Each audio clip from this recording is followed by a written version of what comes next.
Hello बच्चों, मैं प्रीति सारस्वत हिंदी गुरु channel में आपका स्वागत करती हूँ। आज मैं आपके सामने हिंदी लोक भारती से एक कविता प्रस्तुत कर रही हूँ। बच्चों, आज हम जो कविता पढ़ने वाले हैं उसका नाम है मन। इस कविता के कवि हैं विकास परिहार और यह कविता एक पूरक पठन के रूप में हमें दी गई है।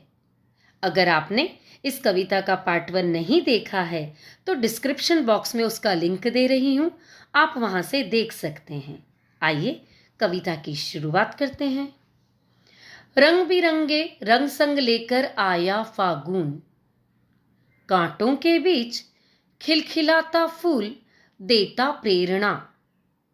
भीतरी कुंठा आंखों के द्वार से आई बाहर, खारे जल से धुल गए विषाद मन पावन।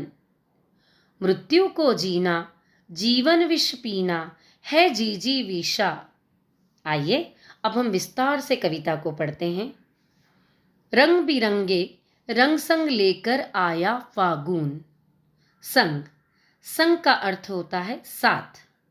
फागुन, बच्चों फागुन एक महीने का नाम होता है।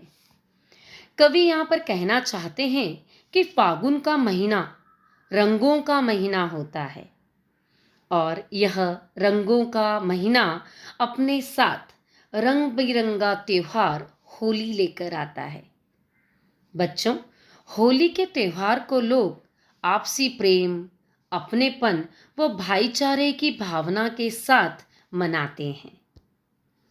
कवि कहता है कि फागुन का महीना अपने साथ रंगों का त्योहार होली लेकर आता है। होली का त्योहार प्रेम की भावना को प्रकट करने वाला त्योहार है। कवि ने मानव जाति को आपसी प्रेम व सौहार्द की भावना के साथ जीवन जीने का संदेश दिया है। कांटों के बीच खिलखिलाता फूल देता प्रेरणा। बच्चों, खिलखिलाना अर्थात प्रसन्न होकर हंसना, प्रेरणा प्रेरित करना।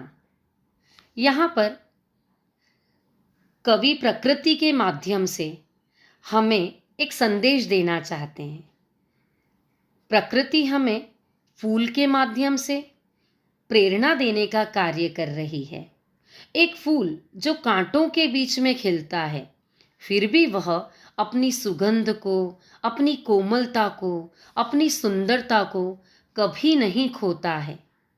इससे हमें यह प्रेरणा मिलती है कि विपरीत परिस्थितियों में भी हमें दृढ़ता से एवं मजबूती से मुस्कुराते हुए जीवन में आने वाली सभी समस्याओं का सामना करना चाहिए।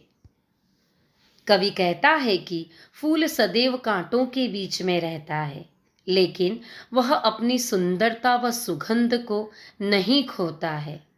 यहाँ कवि प्रकृति के माध्यम से मनुष्य को यह प्रेरणा देना चाहता है कि हमें जीवन में आने वाली विपरीत परिस्थितियों का दृढ़ता के साथ प्रसन्न होकर सामना करना चाहिए।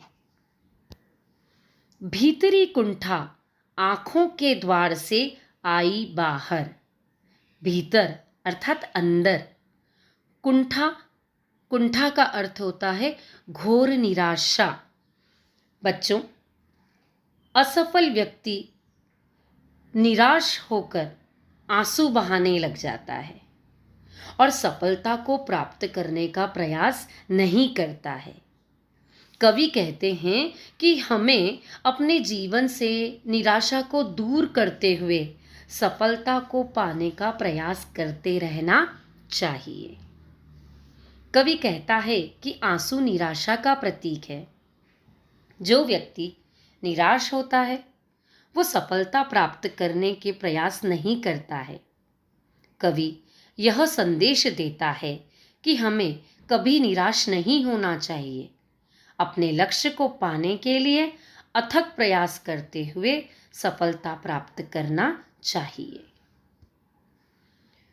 खारे जल से धुल गए विषाद मन पावन। खारा जल अर्थात आंसू, विषाद अर्थात दुख, पावन अर्थात पवित्र। बच्चों, जब जीवन में मनुष्य की इच्छाएं पूरी नहीं होती है तो उसको पीड़ा होती है, दुख होता है। और जब यह दुख, ये पीड़ा उसकी आंखों से आंसुओं के द्वारा बाहर आ जाती है, तब उसका मन शांत हो जाता है, मन पवित्र हो जाता है। कवि कहता है कि जब मनुष्य की इच्छाएं पूरी नहीं होती है तब उसे बहुत कष्ट होता है। यही कष्ट आंसू बनकर उसकी आंखों से बहने लगता है। आंसुओं के बहने से, दुख से व्यथित अर्थात दुखी मन शांत व पावन हो जाता है। मृत्यु को जीना, जीवन विष पीना है जीजी विषा।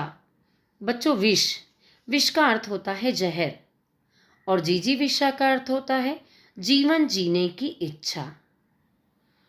कवि कहना चाहते हैं कि मनुष्य का जो जीवन है वो संघर्षों से और कष्टों से भरा हुआ है।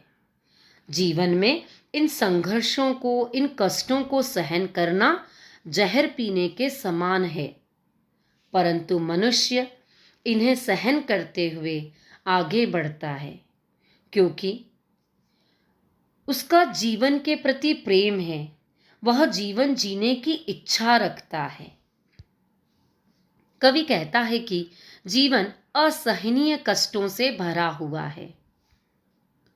इन कष्टों को सहना मृत्यु से भी अधिक दुखदायी होता है।